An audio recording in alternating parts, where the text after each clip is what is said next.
Hall & Wilcox acknowledges the traditional custodians of the lands on which this podcast is recorded. We pay our respects to their elders, past and present, and to all First Nations people joining us today.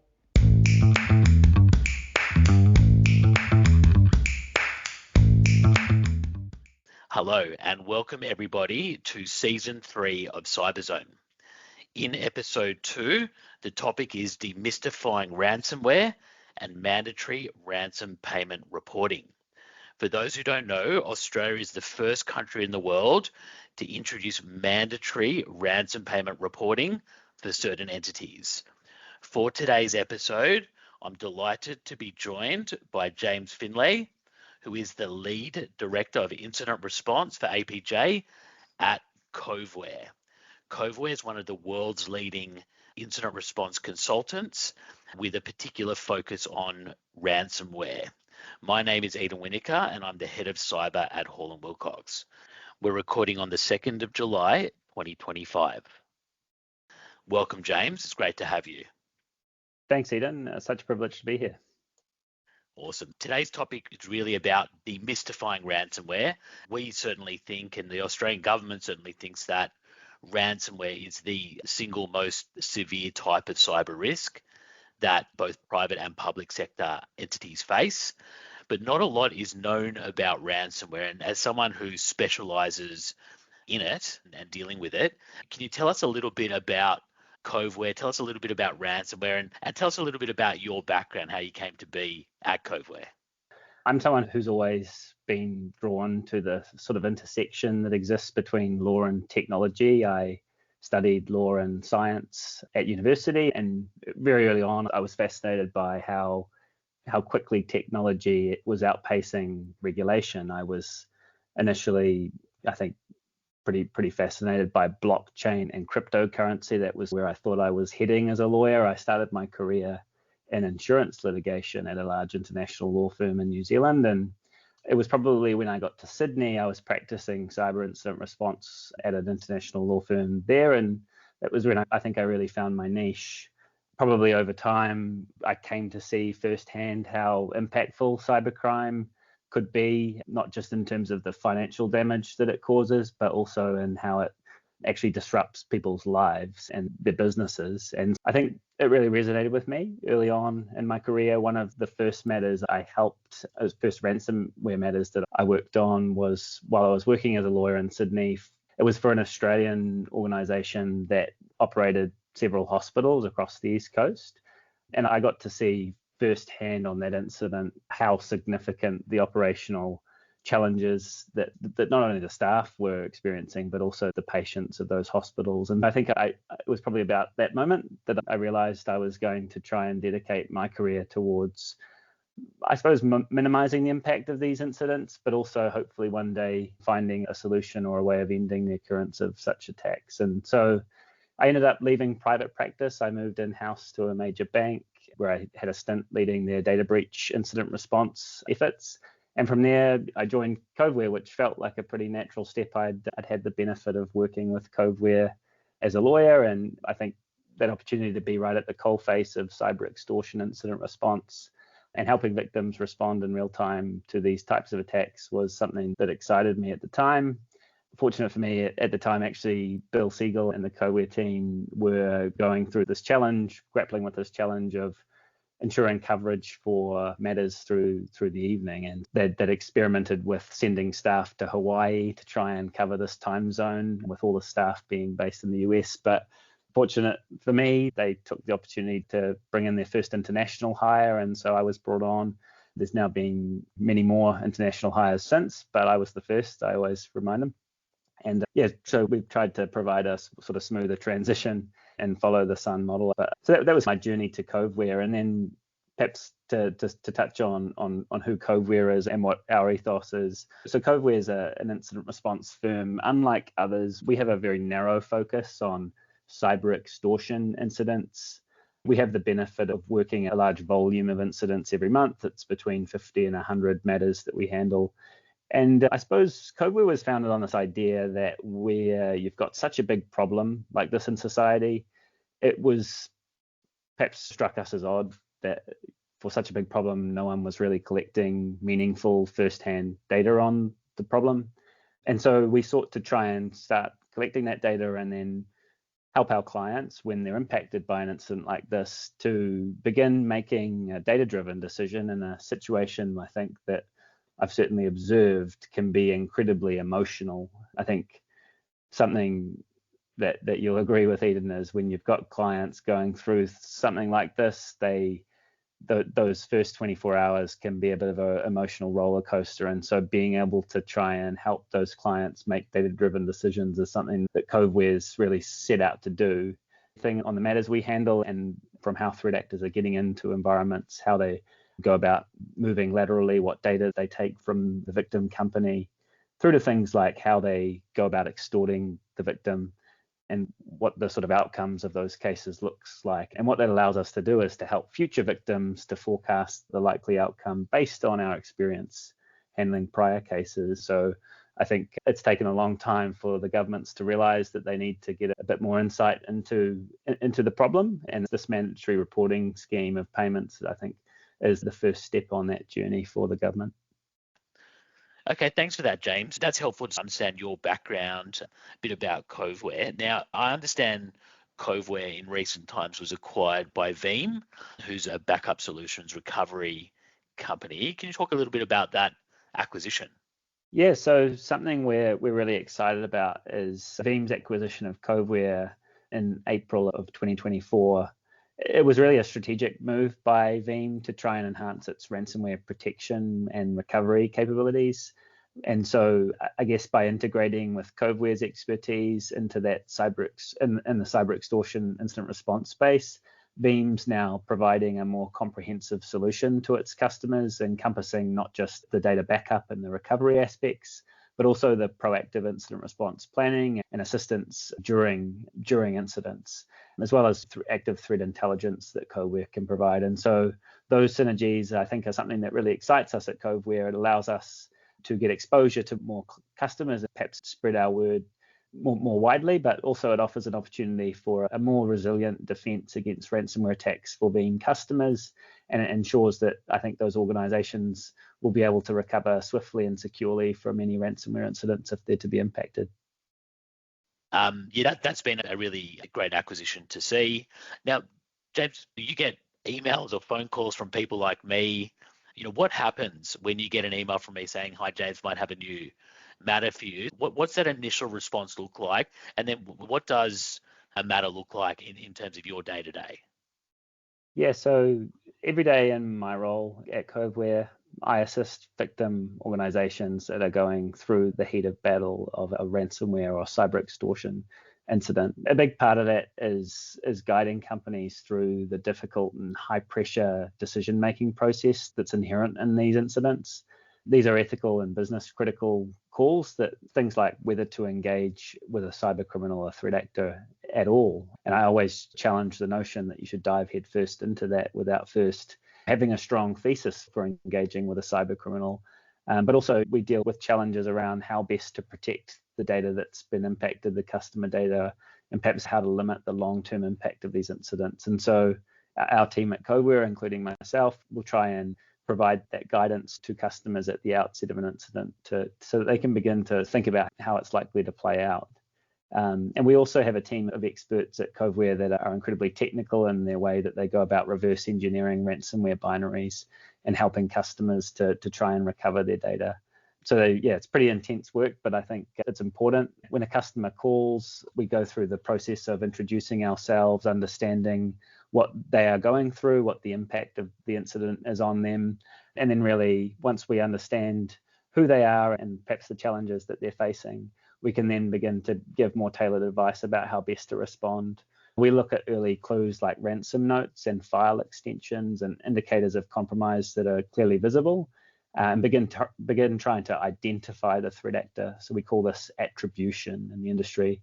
Attribution is really key, because once we know who we're dealing with, which specific threat actor, which specific criminal that we're dealing with, we can forecast what's likely going to happen, how responsive they might be, can they be negotiated with, are their decryption tools reliable, And have they been known to leak data in the past after a payment, for example? And then we help the client with their options. That includes technical recovery and backup viability, potential legal or contractual sort of obligations that often go hand in hand with this type of stuff, and whether there's a need to engage with the threat actor at all. And if we do choose to engage with the threat actor, we'll handle that communication on their behalf so that they don't need to go off logging into the dark web or handling that communication with the threat actor. It's all under very strict operational and sort of legal frameworks, guidance that we've established over the years. Ultimately, it's my role is really about helping clients make those principled and informed decisions, so arming them with the data that they need to make those decisions. And as I've said, it's about also helping them avoid making rushed emotional decisions and making sure really that they don't waste their time or money chasing some recovery work stream that's not going to be worth their while. For those tuned in who have heard about it but might not know exactly what it is, or know a little bit but not that much, do you want to just describe a little bit more about what is ransomware? What are the main intentions of those who use it as a tool? Yeah, so ransomware is a method by which cyber criminals go about encrypting files on a victim's network, such as, or so as to lock them out of being able to access those files. And then the threat actor, or that's the industry term that we've coined for the cyber criminal, will then go about extorting the company, holding them to ransom for a decryption key that would allow them to regain access to the encrypted files. So it does require that a threat actor gain access to a victim's network. There's many ways in which threat actors find ways to gain access. I would concede that, sadly, the common entry points have been fairly consistent over time. We've seen that remote access, RDP, compromise, things like VPNs being exploited, often through just weak passwords, but also threat actors seek to use vulnerabilities that exist in certain VPN and elsewhere. But these threat actors gain access, and then they're able to deploy this encryption malware, which has a large impact on the organization because it can bring operations to a standstill. And so victims are then left with this predicament where they need to either try and restore their operations from a backup if they have one available, and if not, then they're left with this decision about whether they can live without the decryption tool. Perhaps they can recreate the data through some other means, or they need to think about what data loss looks like to them as a business. But as a last resort, victims are left with the decision of whether to pay a ransom or not. And so that's one of the key decisions that, in my role at Coveware, I help victims through that sort of strategic decision-making process that surrounds whether or not to pay a ransom. The other element of ransomware goes hand in hand with data extortion or cyber data extortion. That is where threat actors use this two-pronged approach. They not only are encrypting files, they are stealing sensitive files belonging to that victim prior to the encryption event, or perhaps as a standalone incident where there's no encryption.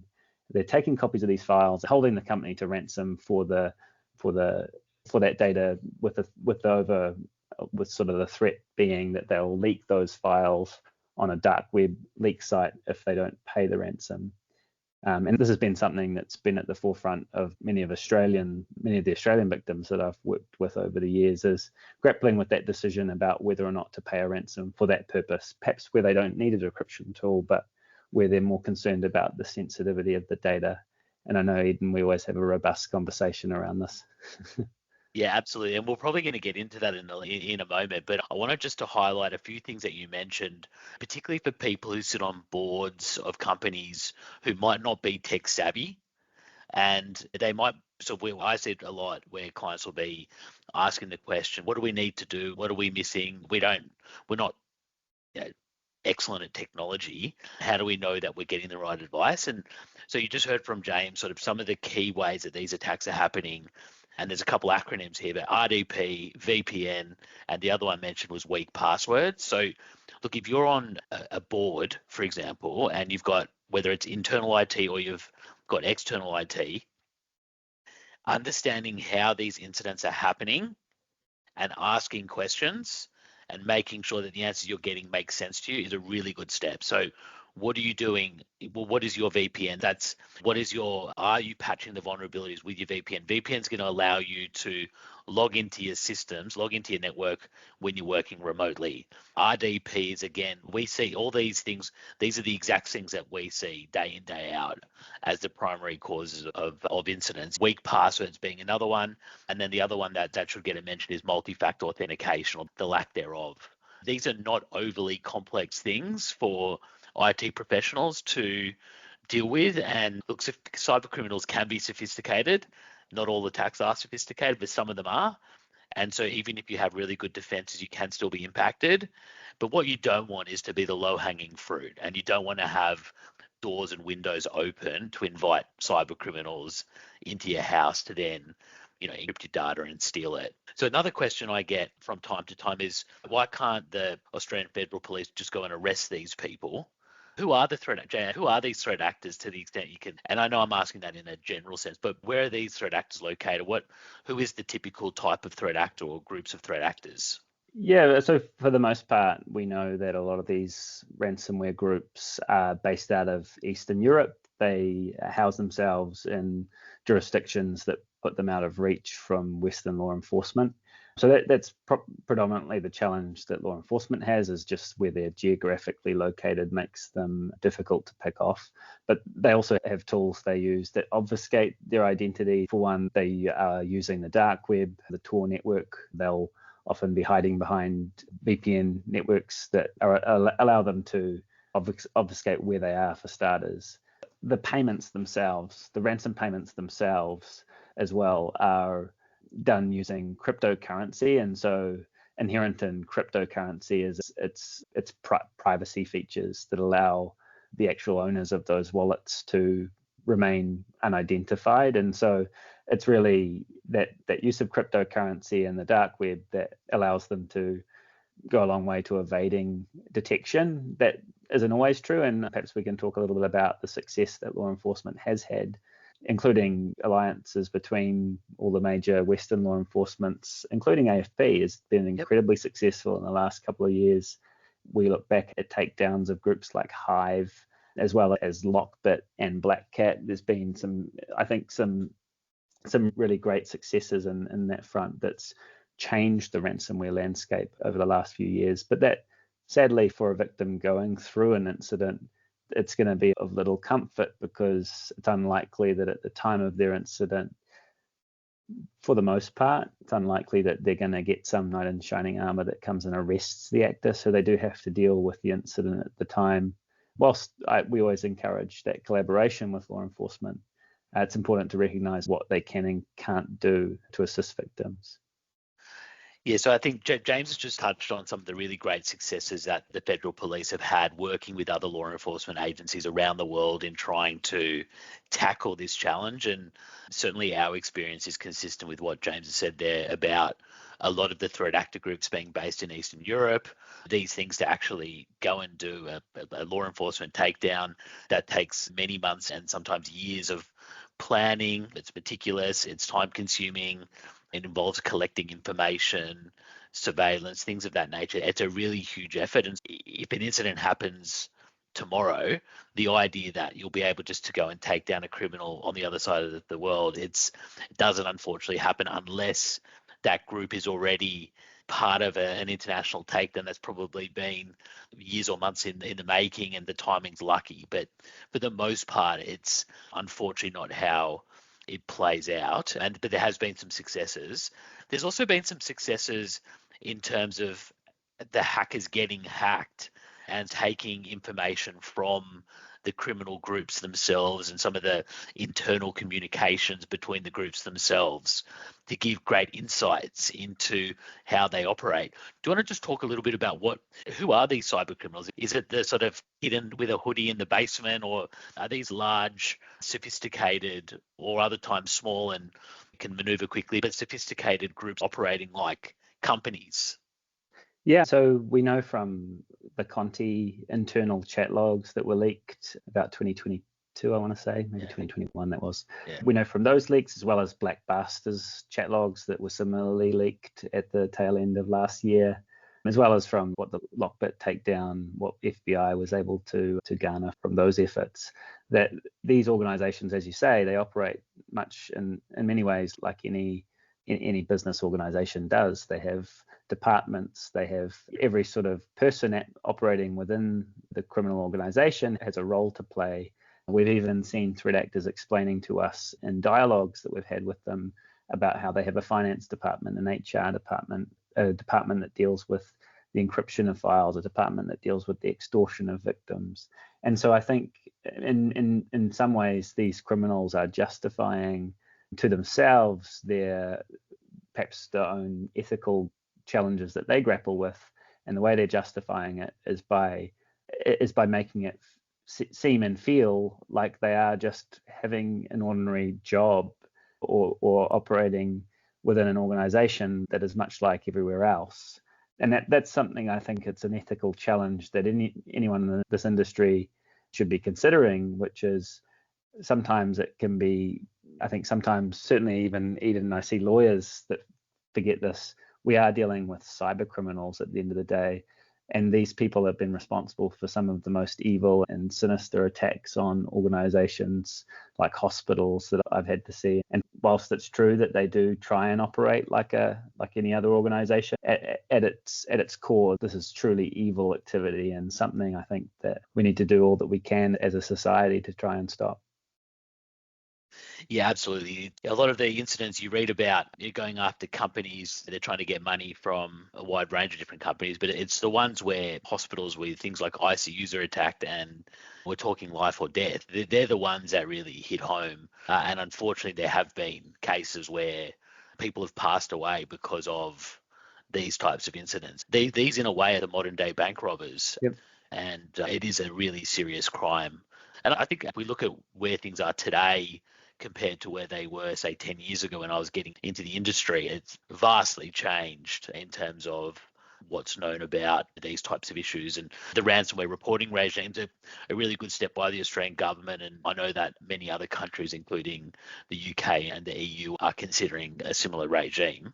Let's get on to the sort of some of the hottest topics that get asked about when talking about ransomware, and the ones that we always typically are speaking to clients about, how many people are actually paying, and then to pay or not to pay, which is that's been the debate going back many years. But let's start a little bit about Coveware, 50 to 100 matters a month. You guys see, I think, more of this stuff than really anyone.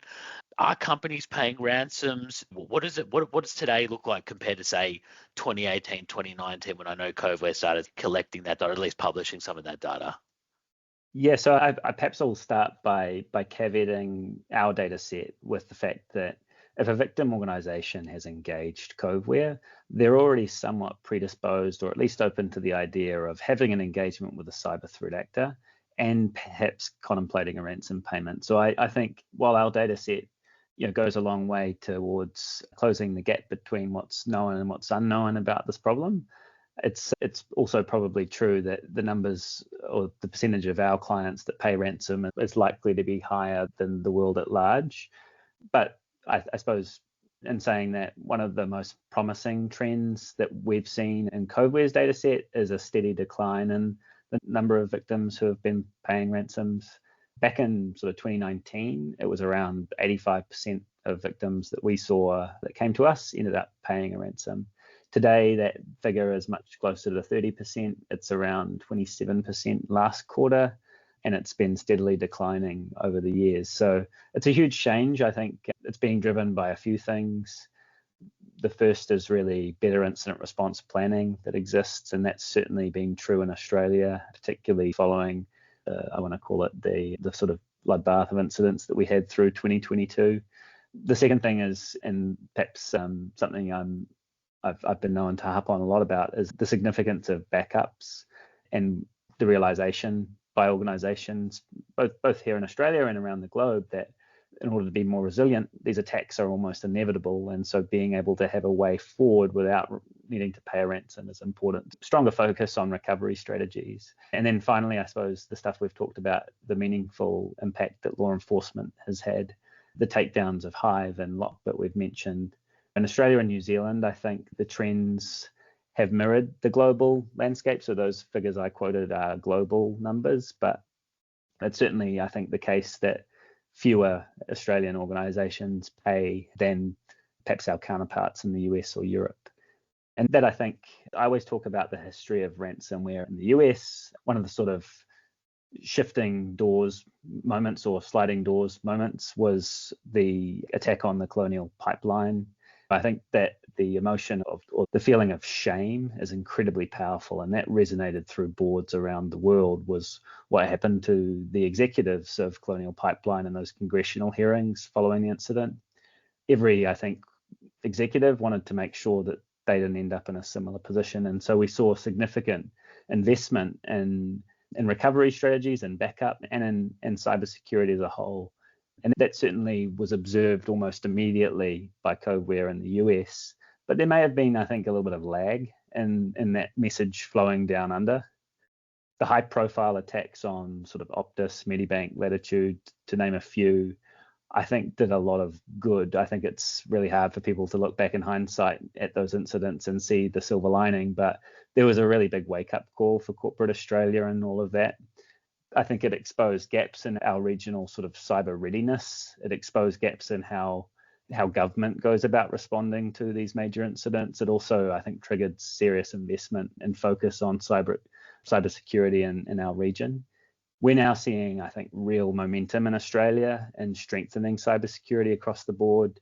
It's a really good thing, and something I think that I'm looking back in hindsight on that sort of period that we went through as a country as being something that we should actually be quite proud of, is that Australia is hopefully now going to lead the world in this space. And the threat isn't going away, but we can certainly prepare and invest to make sure that we are, as a country, a much more resilient nation.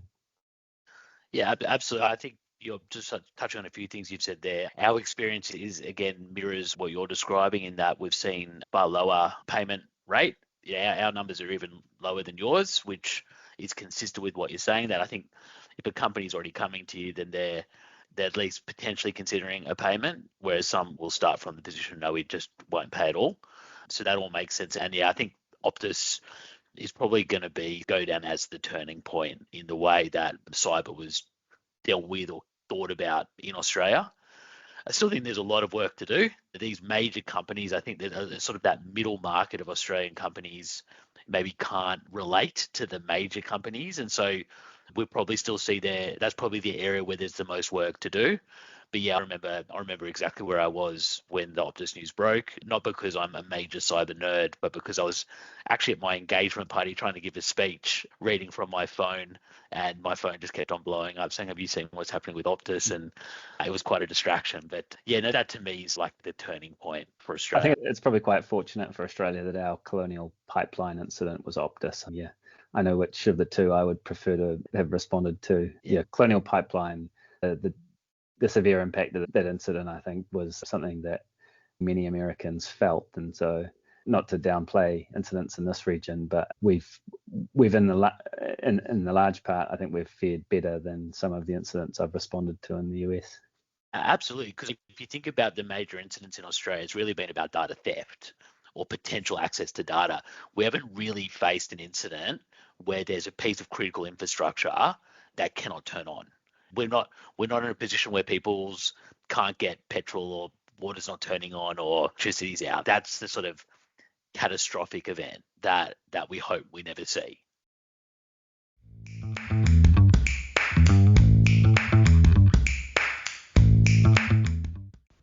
This podcast is not legal advice and should not be relied upon as such. You should always obtain legal advice about your specific circumstances.